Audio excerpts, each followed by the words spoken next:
So, Dr. Whitney, you know, what do you feel initially brought you here to a retreat like this, like one of this kind?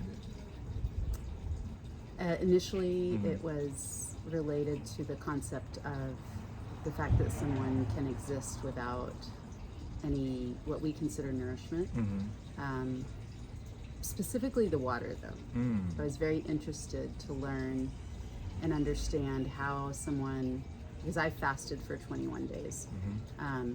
water, tea, coffee, Mm-hmm. no problem. I could have kept going. Right. The reason I stopped was out of boredom. Really? Yeah, You got bored? I got bored. And Okay. partially because socially, Mm. there's all I do is drink Okay. water or coffee or tea. Got it. And so my connection to my husband was food. I see. And originally it was his idea to do a 10-day fast. Uh-huh. And it was just so easy, and I felt so good, and my brain was so clear. Mm. And I got so much more done, and I didn't need as much sleep. Mm-hmm. And my body was looking amazing. Mm-hmm. I was still working out. I was getting more done during the day with work, and my creativity was higher. And I thought, well, I'll just keep going. It's so easy. Yeah. And so by day 21, once I decided, oh, I like the number 21, Mhm. I'll stop at 21. Okay. So then day 20, I started panicking. Uh-oh. Like, oh, I think something's wrong. I think my sodium's too low. Hmm. Something, I started deciding that there must be something wrong. This is too long to go. And I got my labs done, and they were normal. Normal. They were totally normal. So you were just, it was all in your mind? It was all in my mind. Wow. What did that Yeah. teach you? Just that the closer you get to your goal, sometimes emotions may come up, Okay. and we don't recognize what those emotions are. Okay. And I didn't know I didn't know that's what was happening. So of course something must be wrong. Oh. Even though I felt fine, Yeah. all of a sudden I didn't. I think I might feel a little dizzy. Uh-huh. I think, and so But you were fine. I was fine. Yeah, I did drink some olive juice. Oh, okay. I drank a little olive juice thinking, oh, well, I just need some sodium. Uh, But my labs, I'd already gotten my labs Yes. and then did it. So I needed that proof that I was okay okay. through labs, through Okay. science. And it gave you, And it gave me Yeah. that security where I was Yeah. like, oh, okay. So then I did 5-day assurance. fast, 10-day fast after that, whenever I felt like it. beautiful. No issue. So, but the water concept, I Mhm. couldn't get around. And I was also interested in the qigong and the breath work. I love things like that. The sound bath was beautiful. Yes. And but what really surprised me was that the focus was more on building your energetic life force first Mhm. before going into the fast. Okay. Before making that the priority. Like having an energetic foundation.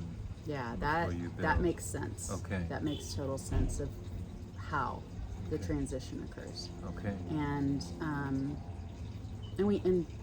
we all know fasting has benefits based on other religions, but I grew up with it being a required aspect. Mm-hmm. And my mom always said, oh, well, so and so healed their stomach, they had ulcers before and they healed it. Mm. But coming from your own parent, it doesn't mean the same. Yeah. However, before I did that 21-day fast, I looked at all the literature, I looked at all the research, and it was there. Mm.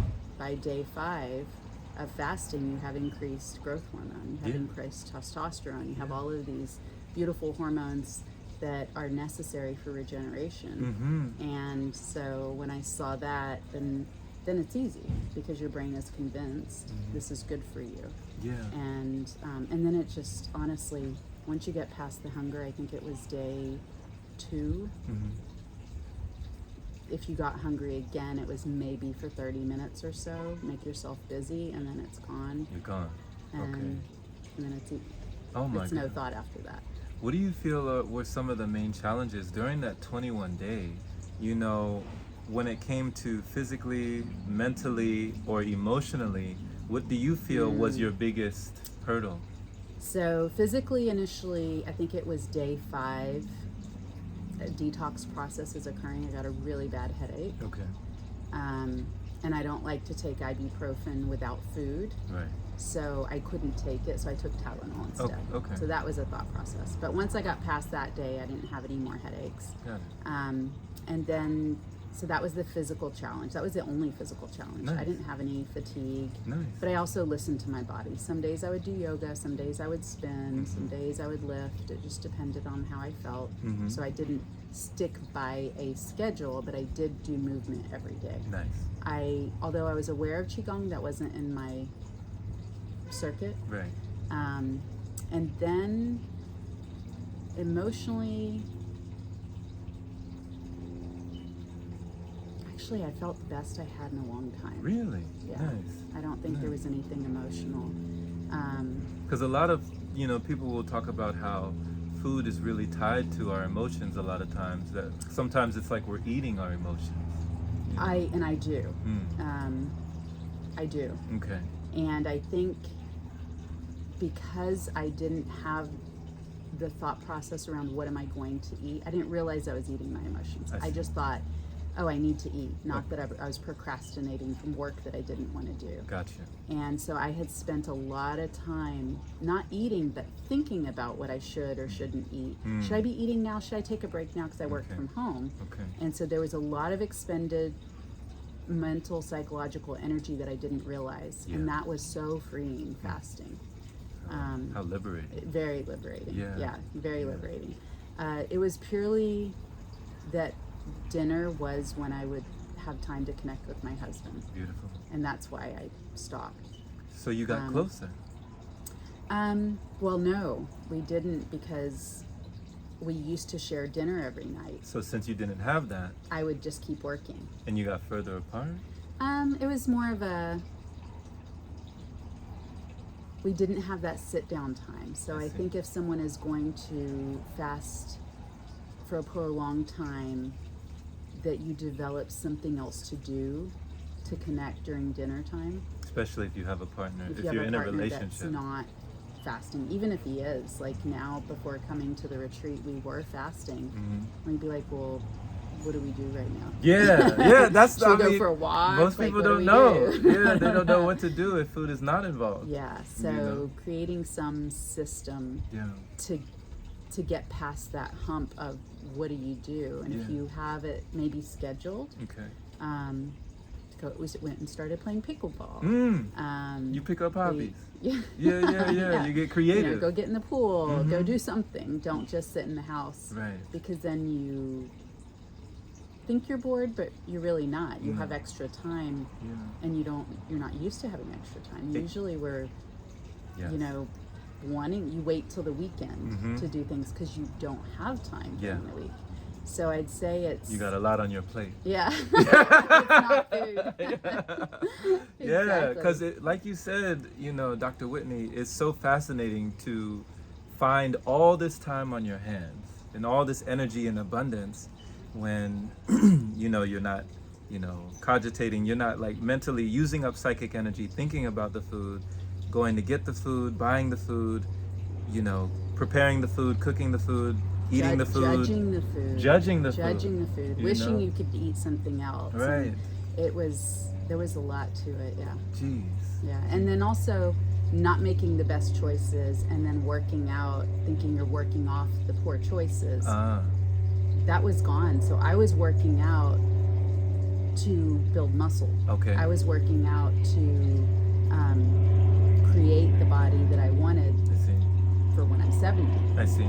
Not about right now necessarily alone, but what about when I'm 70? I want strong bones, I want strong muscles. We know for longevity, the more muscle you have, definitively, the better the longevity, the better the health span. So if someone gets cancer, the amount of muscle they have dictates how long they can live with that cancer.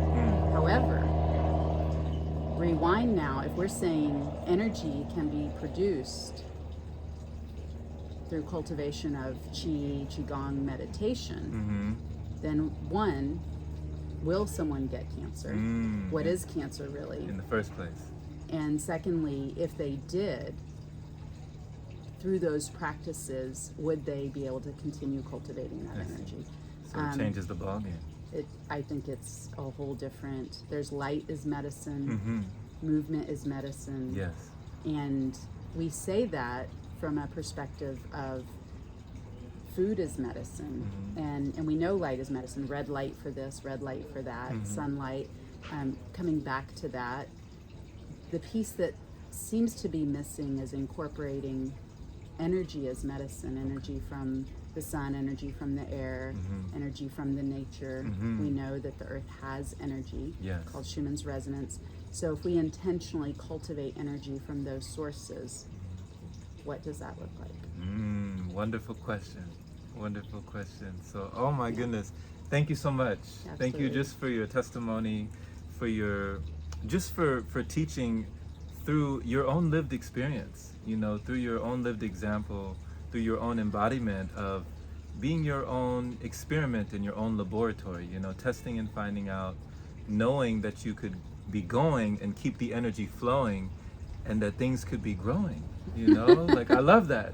It's brilliant, and I got there through science. Okay. Wow. So as some people get there through spirituality or just all these different side pathways, you actually got there through science. Like, science got you there. Science got me there, yeah. Okay. Okay. Yeah, to ensure I did no harm. Okay. And if the science says it's true and it works with your body, the key though, however, is it's not one piece. Right. We need all pieces.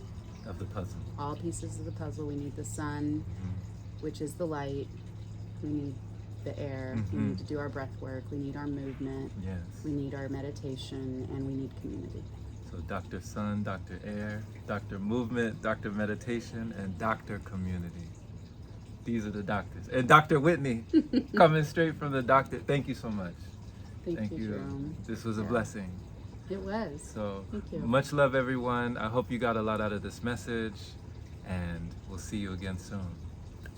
Take care. That was amazing.